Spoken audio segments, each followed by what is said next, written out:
বহুতৰে সপোন থাকে জুবিনদাৰ সৈতে গীত গোৱাৰ হয়নে কিন্তু সেই সুযোগটো তুমি পাইছিলা সেই ৰেকৰ্ডিং আছিল আচ্ছা তাতে আছিলোঁ সেই থৈ মই ৰেকৰ্ডিং পিছত কৰিম বুলি কৈ মানে তুমি ৰেকৰ্ডিং নকৰাকৈ গুচি আহিলা হয় আচ্ছা তুমি জুবিনদাৰ সৈতে মঞ্চত কোনটো গান গাইছিলা এনজিঅ' কেনেকুৱা মানে আৰু ক'ব ষ্টেজত এই গান গাম ক'ব মই ইয়াৰ পঢ়া দায়িত্ব ল'লোঁ আমাৰ এনজিঅ'টো ল'লে মানে কথা পাতিলে তাৰপিছত আৰু ফোনটো মানে ৰিচিভ নকৰে নমস্কাৰ বন্ধুসকল আপোনালোক সকলোকে স্বাগতম জনাইছোঁ আমাৰ আৰ কে মিডিয়াৰ বিশেষ অনুষ্ঠান আলাপলৈ বন্ধুসকল আপোনালোকক জনাবলৈ বিচাৰোঁ আমি এই আলাপ অনুষ্ঠানটোত প্ৰতিটো খণ্ডত এগৰাকীকৈ নতুন অতিথিক আপোনালোকৰ মাজলৈ লৈ অহাৰ চেষ্টা চলাম আৰু আজি আমাৰ প্ৰথম খণ্ড আৰু আমাৰ এই প্ৰথমটি খণ্ডত উপস্থিত আছে বিশেষভাৱে সক্ষম এজন যুৱক যিজন যুৱকৰ কণ্ঠ শুনি জুবিনদাই তেওঁক মঞ্চত গান গাবলৈ সুযোগ প্ৰদান কৰিছে বলক আমি সেই যুৱকজনৰ মনৰ কথা জানিবলৈ চেষ্টা কৰোঁ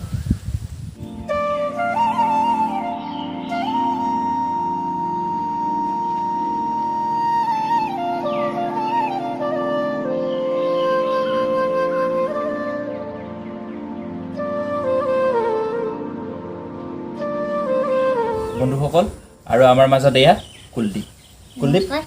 তোমাক আমাৰ আৰ কে মিডিয়াৰ বিশেষ অনুষ্ঠান আলাপলৈ স্বাগতম কুলদীপ প্ৰথমতে আমি জানিব বিচাৰিম তোমাৰ ঠিকনাটো তুমি ক'ত থাকা মোৰ ঘৰ বাইহাটা চাৰিআলি গাঁও দৰ্জিগুনা থানা ৰঙিয়া কি পঢ়ি আছা তুমি মই এইবাৰ মেট্ৰিক দিছোঁ মেট্ৰিক দিছা বন্ধুসকল শুনিবলৈ পালে কুলদীপে এইবাৰ মেট্ৰিক দিছে পৰীক্ষা কেনেকুৱা হৈছে পৰীক্ষা বাকী ভালে হৈছে এই সংস্কৃত যিটো ছাবজেক্ট ইলেক্টিভ সেইটো বাকীতকৈ বেয়া হৈছে কিয় বেয়া হ'ল এইটো মানে সংস্কৃতটো মই মানে তো বুজি পোৱা নাছিলোঁ আচ্ছা বুজি পোৱা নাছিলা একো নাই বাকীকেইখন ভাল হৈছে বাকী ভাল হৈছে ভালে হ'ব পৰীক্ষা যদি সেইখন ভাল হয় একদম ভাল হ'ব আচ্ছা বিভিন্ন নিউজ চেনেলত দেখিবলৈ পাইছোঁ তুমি জুবিনদাক কিছুদিন আগতে লগ কৰি আহিছা হয়নে কেনেকৈ লগ পালা জুবিনদাক আমাৰ জেঠীমাহঁতৰ দাদা আছে দাদা ৰাহুল দত্ত আচ্ছা দাদাই মানে মেকআপৰ হেৰি কৰে ফিল্ম ইণ্ডাষ্ট্ৰীত দাদা গুৱাহাটীত থাকে তাৰপিছত দাদাই সেনেকৈ গম পায় দাদা ক'ত জুবিনদা ক'ত থাকে বা দাদাৰ ৰুমৰ কাষতে জুবিনদাৰ মাৰ্কেটখন আছে বৃন্দাবন মাৰ্ট তাৰপিছত যাই তাতে এনেকৈ দাদাৰ আলোচনা হয় দাদা ক'লে তাতে আছে তাৰপিছত যোৱা তাৰপিছত গ'লোঁ তাৰ দোকানত অহা নাই দাদা তাৰপিছতে দুদিন কি গৈছোঁ তাৰপিছত দাদা সেই দুদিন মানে কিবা ব্যস্ততাৰ কাৰণে দোকান আহিব পৰা নাই তাৰপিছত বা এজনী কৈছে ইয়াতে এনেকৈ আহে আজি নাহিব পাৰে দাদা ঠিক নাথাকে দাদা তুমি ঘৰলৈকে যায় বাইদেউ এনেকৈ ঘৰত যাব দিলে এনেকৈ এড্ৰেছ লৈ লৈ গ'লোঁ তাৰপিছত জুবিনদাৰ ঘৰলৈকে গ'ল তাৰপিছত ক'ত খাৰগুলি খাৰঘুলি নহয় এতিয়া দাদা বৰ্তমান কাইলিপাৰাত আছে আচ্ছা কাইলৈ বৰহঁতৰ লগত আছে তাৰপিছত সেনেকৈ দাদা থাকিলোঁ যাই অলপ মানে ধৰক 2-3 ঘণ্টা ৰখিছোঁ মানে দাদাৰ আকৌ আগৰ দিনা ক'ত প্ৰগ্ৰেম আছিল অলপ লেট হৈছে উঠাত তাৰপিছত ৰখিছোঁ দাদা আহিছে তাৰপিছত কথা চথা হ'ল দাদা ক'লোঁ দাদা মই তাতে গান এটা গাই দিম বুলি ভাবিছিলোঁ আপোনাৰ লগত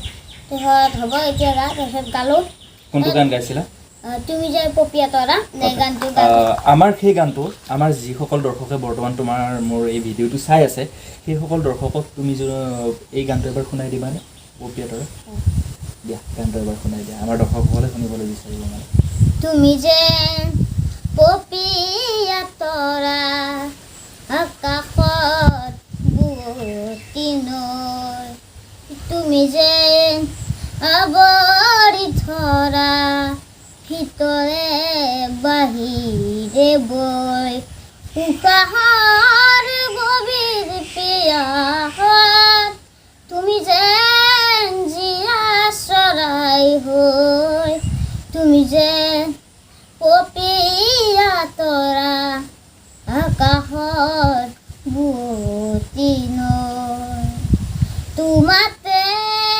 আদিয় নাদি তোমাৰে নামৰ ৰাগিনী ওঠৰে ত্ৰিষা সামৰি দুহাতৰ কোমল আঙুলি পৰশি উজাই নামনি আবেগৰ বাগৰ সলনি উশাহৰ গভীৰ পিৰাহত তোমাৰ তোমাতে লিখা জীবনী তুমি যেন পপিয়া তৰা আকাশত বুটিনৰ। আপোনালোকে শুনিলে কুলদীপৰ কণ্ঠত ইমান ধুনীয়া এটি গীত, সঁচাকৈ বহুত ভাল লাগিছে। বহুত ধুনীয়া কণ্ঠ, সুন্দৰ কণ্ঠ কুলদীপৰ। কুলদীপ, সঁচাকৈ তুমি বহুত ধুনীয়া গীত গোৱা, বহুত সুন্দৰ তোমাৰ কণ্ঠ কুলদীপ। আৰু আমি দেখিবলৈ পাইছিলোঁ, কোনোবা এটা নিউজ চেনেলত মই দেখিবলৈ পাইছিলোঁ দেই, তুমি জুবিনদাৰ সৈতে একেখন মঞ্চত গান গোৱাৰ সুযোগ পাইছিলা। বহুতৰে সপোন থাকে জুবিনদাৰ সৈতে গীত গোৱাৰ, হয়নে? কিন্তু সেই সুযোগটো তুমি পাইছিলা, সেইটো কেনেকৈ সম্ভৱ হ'ল তোমাৰ? মানে মই দাদাক যেতিয়া তাতে গান গাই আছিলোঁ দাদাৰ লগত, মই ক'লোঁ তেনেকৈ দাদা আপোনাৰ বাহিৰত চাৰিআলি কৰাত প্ৰগ্ৰেম আছে 28 তাৰিখ, মই তাত দাদা আপোনাৰ লগত গান গাব পাৰিমনে? তাৰপিছত সেইটো 12 তাৰিখৰ কথা। তাৰপিছত হ'ব দাদা আহিব দিছিলে। তাৰপিছত 5টা মানলৈ পৰা মই এটালৈকে, তাৰপিছত দাদা 11টাত দিছে, দাদাক 1টা বজাত এটা মানে ধৰক 12:30 মানত লগ কৰি দাদাই ক'লোঁ দাদা মই আহিছোঁ। তাৰপিছত দাদাই কৈছে আহিছে অলপ বহ। সেনেকৈ মোক দাদাই 1টা বজাত আকৌ চান্স দিলে। তাত চান্স দিয়াৰ পিছত মই গীতটো গালোঁ। তাৰপিছত সেনেকৈ আৰু দাদাই আৰু ভাল পালে আৰু মোক তেতিয়াৰ পৰা আৰু আৰু মই দেখিবলৈ পাইছিলোঁ সেইখন মঞ্চত জুবিনদাই তোমাৰ সৈতে ধেমালি কৰিছিলে। তোমাক কিবা কাৰণত সুধি দিছিলে যে এইক তুমি বিয়া পাতিবা নেকি, এইক তই বিয়া পাতিবা নেকি, এনেকুৱা কিবা এটা কথা কৈছিলে ন জুবিনদাই তোমাক? সেইটো কেনেকৈ হ'ল, মানে কিয় কৈ দিলে জুবিনদাই পটককৈ? এই ধেমালি দাদাই ক'লে। তাৰপিছত মই কৈছিলোঁ মোৰ তুমি কি কৈছিলা তেতিয়া? মোৰ কৈছোঁ মোতকৈ বা ডাঙৰ হ'ব। তাৰপিছত কৈছে মানে বাৰ সৈতে কৈছে এই বাজনী তুমি বিয়া পাতিব লাগিব, পাতিবা নে, এনেকৈ সুধিছিলে ন? তাৰপিছত মই কৈছোঁ মোতকৈ ডাঙৰ হ'ব, মোৰ বয়স হোৱা নাই। তাৰপিছত কৈছে একো নহয়। তাৰপিছত কৈছে বা তই ডাঙৰ হ'লে পাতিবি, মই ডাঙৰ হ'লেকে বা বেলেগলৈ তেনেকুৱাকৈ কৈছিলা তুমি। মই চাইছিলোঁ নিউজটো। বাকী যি কি নহওক, তুমি জুবিনদাৰ সৈতে মঞ্চত কোনটো গান গাইছিলা? মই জুবিনদা গাইছিলে নে তোমাৰ লগত? দাদাই বহি আছিল কাষতে আৰু। আচ্ছা, মানে দাদাই গোৱা নাই কিন্তু তুমি গাইছিলা? দাদা বহি আছিল, দাদাৰ লগত আহে নহয় 3জনী বা আহে। বাৰ সৈতে গাইছিলা ন? কোনটো গান গাইছিলা? আছি নায়াং। অকণমান গানটো গুণগুণাই দিবা নেকি আমাৰ দৰ্শকসকলক? আছি নায়াং মানে কি অ মৰমী, আছি নায়াং মানে হ'ল বুকুৰে মৰম, তুমি যদি বুজি পোৱা মোৰ চেনাইতি। আছি নায়াং মানে হ'ল বুকুৰে মৰম, তুমি যদি বুজি পোৱা মোৰ চেনাইতি। আই পামানাং মানে কি অ মৰমী, আই পামানাং মানে হ'ল তোমাকে ভাল পাওঁ, লুইতে দিও যায় মই তোমালৈয়ে যাওঁ। আই পামানাং মানে হ'ল তোমাকে ভাল পাওঁ, লুইতে দিও যায় মই তোমালৈয়ে যাওঁ। সুন্দৰ। আপোনালোকে শুনিলে পুনৰবাৰ কুলদীপৰ কণ্ঠত এটি গীত আছি নায়াং মানে কি। কিমান ধুনীয়া গীত গায় কুলদীপে। আজি মোৰ গান এটা ৰিলিজ হ'ব, কভাৰ চং। আজি বাপৰে, cover song এটা। দৰ্শকসকল শুনিলে কুলদীপৰ কণ্ঠত আজি এটা গীত ৰিলিজ হ'বলৈ গৈ আছে। কোনটো গীত গাইছা তুমি? মই 3টা বিহু গাইছিলোঁ মিক্স কৰি। আচ্ছা, এইটো ফাৰ্ষ্ট মোৰ কভাৰ চং। এইটো মানে তুমি নিজে গোৱা জীৱনৰ প্ৰথমটো গীত, মানে ষ্টুডিঅ'ত ৰেকৰ্ডিং কৰা প্ৰথম গীত। সেইটোৱে যে 28 তাৰিখে হোৱাৰ কথা আছিল, আজি ৰিলিজ দিব। আমি আৰ কে মিডিয়াৰ ফালৰ পৰা তোমাক বহুত বহুত শুভকামনা জ্ঞাপন কৰিছোঁ। গীতকেইটি দৰ্শকে তোমাৰ আদৰি লওক, সকলোৱে মৰম দিব, গীতটি চাব।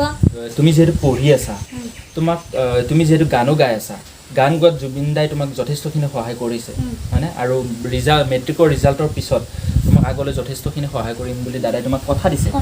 কিন্তু তোমাৰ চলা ফুৰা কৰাত বা পঢ়া শুনা কৰাত কেতিয়াবা কোনোবা সংস্থাই হওক, NGOয়ে হওক বা কোনোবা ব্যক্তি বিশেষেই হওক কিবা সহায় কৰিছেনে, কিবা সহায় পাইছেনে কাৰোবাৰ পৰা? মানে NGOৰ কথাটোৱে কওঁ। NGO কেনেকুৱা আপোনাৰ আৰু ক'ব ষ্টেজত গান গাম, ক'ব মই ইয়াৰ পঢ়া দায়িত্ব ল'লোঁ, আমাৰ NGOটো ল'লে, কথা পাতিলে। তাৰপিছত আৰু ফোনটো মানে ৰিচিভ নকৰে, এনেকুৱা এটা ধৰক কি সহায় সুধিলে NGOৰ পৰা ফোনটো মানে ৰিচিভ কৰে, কেতিয়াবা নকৰে। আৰু সদায় এনেকৈ ক'ব ভাল নালাগে। আৰু সহায় কৰিছে মোৰ আমাৰ ইয়াৰ বিধায়ক শ্ৰীযুত দিগন্ত কলিতা ছাৰে মোক সহায় কৰিছে, মানে আগতেও অলপ কিবা কৰি দিছে। আৰু মোক এই বৰ্তমান পঢ়ি আছোঁ আৰু পঢ়া খৰচ 1 লাখ টকা এটা দিম বুলি কৈছে।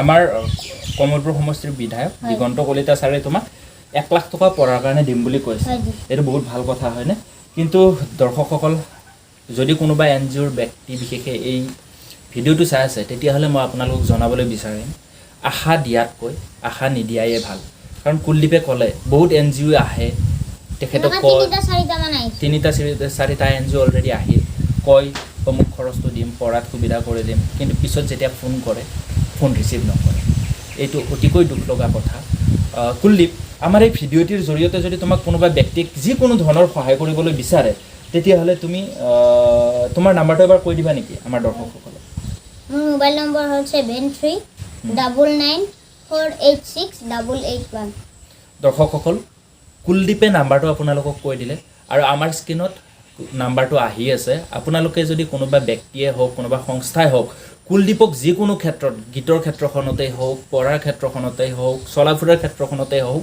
আপোনালোকে যদি কিবা সহায় কৰিবলৈ বিচাৰে তেতিয়াহ'লে আমাৰ স্ক্ৰীনত আহি থকা নম্বৰটোত আপোনালোকে যোগাযোগ কৰক আৰু আমাৰ ডেছক্ৰিপশ্যনতো নাম্বাৰটো দিয়া থাকিব কুলদীপৰ যদিহে আপোনালোকে কোনোবাই কিবা সহায় কৰিবলৈ বিচাৰে তেতিয়াহ'লে আপোনালোকে এই নম্বৰটোত নিশ্চয়কৈ যোগাযোগ কৰিব বুলি আমি আশাবাদী কাৰণ আপোনালোকৰ আমাৰ সহায় সহযোগ অবিহনে কুলদীপৰ সপোন হয়তো আধৰুৱা হৈ ৰ'ব গতিকে আমি আপোনালোকক অনুৰোধ কৰিম যদি কোনোবাই সহায় কৰিবলৈ বিচাৰে তেতিয়াহ'লে আগবাঢ়ি আহক আৰু স্ক্ৰীনত দিয়াই থকা নাম্বাৰটোত অতি সোনকালে যোগাযোগ কৰক কুলদীপ ডাঙৰ হৈ তুমি কি কৰিবলৈ বিচাৰা মই ডাঙৰ হৈ গায়ক একদম মানে গায়ক হ'বলৈ বিচাৰা বেলেগ একো এইম নাই বাপৰে নিশ্চয় তোমাৰ যি সপোন আৰু তোমাৰ ইমান ধুনীয়া কণ্ঠ তোমাৰ সপোন নিশ্চয় এদিন পূৰ হ'ব আমি আশাবাদী আমাৰ আশীৰ্বাদ আমাৰ মৰম আমাৰ শুভকামনা সদায় তোমাৰ লগত থাকিব ভাল লাগিলে তুমি আজি আমাৰ আলাপ অনুষ্ঠানত অংশগ্ৰহণ কৰিলা আৰু তোমাক আমি জনাবলৈ বিচাৰোঁ আমাৰ এই আৰ্কিমিডিয়াৰ যিটো আলাপ অনুষ্ঠান আজি আমাৰ প্ৰথমটি খণ্ড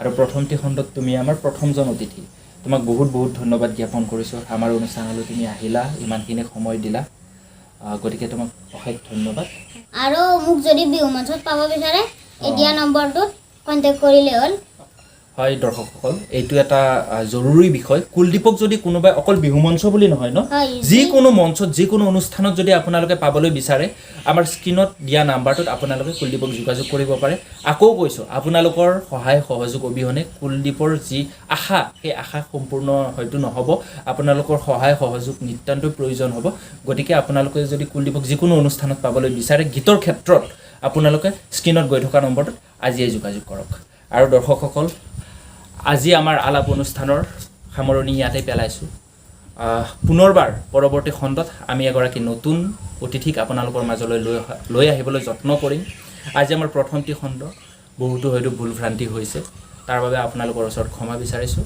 যদি কিবা ভুল হৈছে আপোনালোকে কমেণ্টৰ জৰিয়তে আমাক জনাব আমি শুধৰাই ল'বলৈ চেষ্টা কৰিম দৰ্শকসকল আমি আশা ৰাখিম যদিহে আপোনালোকে ভিডিঅ'টো ভাল পাইছে তেতিয়াহ'লে লাইক কৰিব কমেণ্ট কৰিব আৰু আমাৰ লগতে কুলদীপক আগুৱাই যোৱাত সহায় কৰিবলৈ এই ভিডিঅ'টো আগলৈ শ্বেয়াৰ কৰি দিব দৰ্শকসকল আজিৰ এই ভিডিঅ'টো ইমানতে সামৰণি পেলাইছোঁ পুনৰবাৰ পৰৱৰ্তী খণ্ডত লগ পোৱাৰ আশাৰে আজিলৈ নমস্কাৰ